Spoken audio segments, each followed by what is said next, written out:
سیدنا عمر فاروق، میرے نبی پاک علیہ السلام نے فرمایا فرشتے 950 سال میرے عمر کی شان بیان کریں تو ختم نہیں ہو سکتی۔ اتنا بڑا شخص عمر فاروق، اتنا بڑا آدمی۔ ایک دن اعلان کیا عمر فاروق نے، لوگوں مسجد میں آؤ، بات کرنی ہے، امیر المومنین کا پیغام ہے، سارے مسجد میں آ جائیں۔ کھچا کھچ مسجد نبی صحابہ سے بھر گئی، اور ایسا جب اعلان ہوتا تھا تو صحابہ دوڑ کے آتے تھے، شاید کو جنگ ہے، شاید کسی نے حملہ کر دیا ہے، شاید کوئی نئی بات ہے، دوڑے آئے لوگ، مسجد نبی کھچا کھچ بھر گئی۔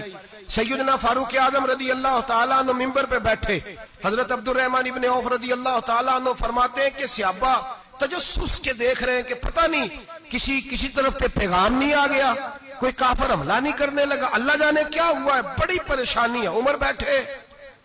اللہ کی حمد کی، نبی پاک صلی اللہ علیہ وسلم پر درود پڑھا، اور پھر عمر فاروق بولے،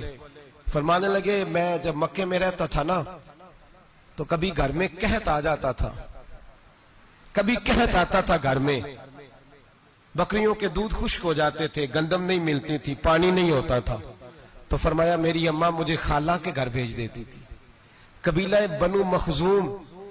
اس قبیلے میں میری خالہ کی شادی ہوئی تھی تو وہ مالدار لوگ تھے، ان کے پاس زیادہ بکریاں، زیادہ اونٹ، زیادہ گائیں، زیادہ کھیت تھے۔ حضرت عمر فاروق فرمانے لگے میں ان کے گھر جاتا تو میرے خالو سمجھ جاتے کہ عمر کو اس لیے بھیجا گیا ہے کہ قحط آ گیا ہے، فرماتے ہیں وہ مجھے سویرے بکریاں چرانے لے جاتے، شام تک میں ان کی بکریاں چراتا۔ امیر المومنین عمر، ایک طرف مسئلہ یہ ہے کہ کیسر و کسرا کی دیواریں ہل رہی ہیں عمر کے نعروں سے، اور ادھر عمر منبر پہ بیٹھ کے خطبے دے رہے ہیں، فرماتے ہیں میں بکریاں چراتا، شام تک خالہ کے گھر جا کے مزدوری کرتا، اور فرماتے ہیں شام ہوتی تو ایک مٹھی کشمش مجھے دیتے وہ۔ آپ فرماتے ہیں میں بڑے قد والا تھا، ایک مٹھی کشمش ملتی ہے، کبھی ایک مٹھی کھجوریں، میں شام کو کھا کے سو جاتا۔ کئی مہینے یوں ہی گزرتے تو میری اماں کا پیغام آتا کہ حالات صحیح ہو گئے، میرے بیٹے کو بھیج دو۔ یہ بات کہی، حضرت عمر رونے لگے، اور پھر کہنے لگے اب وہ وقت آیا ہے کہ لوگ مجھے امیر المومنین عمر کہہ کے پکارتے ہیں۔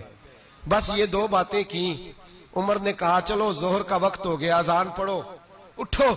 نماز پڑھے، اٹھو، اذان ہوئی، اقامت ہوئی، جناب عمر نے نماز پڑھائی، لوگ چلے گئے تو سیدنا عبد الرحمن ابن عوف جرانہ تھا جناب عمر سے، بازو پکڑ کے کہنے لگے عمر سیاڑا بندہ یار تو یہ دو باتیں سنانے کے لیے اتنا مجمع اکٹھا کیا تھا، یہ دو باتیں کہنے کے لیے کہ میں خالہ کے گھر جا کے مزدوری کرتا تھا تو ایک مٹھی کشمش ملتی تھی، ایک مٹھی کھجوریں، یہ کہنے کے لیے کہ میں بکریاں چرایا کرتا تھا۔ تو حضرت عمر فاروق رضی اللہ تعالیٰ عنہ پھر روئے، پھر آنکھوں میں آنسو آئے، کہنے لگے عبد الرحمن آج نا مصر شام سے کچھ لوگ آئے تھے، اور وہ بتا رہے تھے کہ عمر تیرا ڈنکا وہاں بھی بڑا بجتا ہے، وہ مجھے کہہ رہے تھے تیرے نام کے وہاں بھی بڑے دبدبے ہیں، بڑے تذکرے ہیں، تو میرا نفس مجھے کہہ رہا تھا عمر دیکھا تو یہاں بیٹھا ہے اور وہاں تیرے نام کا شور ہو رہا ہے، مجھے اس نے بڑا کیا ہے، تو میں نے آج مصطفیٰ کے سارے غلام کٹھے کر کے اپنی اوقات بتا دی ہے، میں نے اپنی اوقات بتائی ہے کہ میں کچھ نہیں،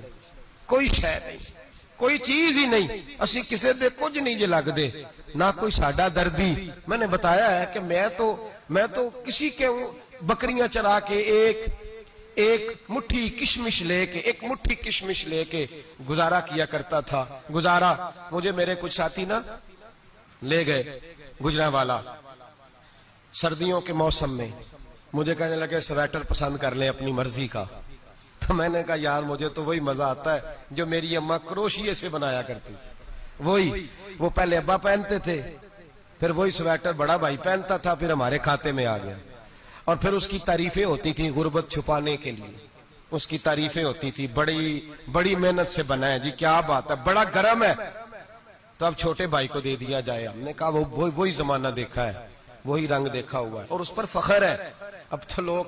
جب کچھ ہو جاتا ہے نا، 2-4 لوگ جاننے لگتے ہیں تو لوگ فٹافٹ دعویٰ کر دیتے ہیں خاندانی رئیس اعظم ہوں، بڑی بات ہے، ایسی کوئی بات نہیں، جس کو اپنا آپ یاد رہتا ہے اسے خدا بھی یاد رہتا ہے، جسے اپنا آپ یاد رہتا ہے اسے رسول اللہ بھی یاد رہتے ہیں، جسے اپنا آپ یاد رہتا ہے اس کی نظر میں دوسرے لوگ بھی کچھ ہوتے ہیں۔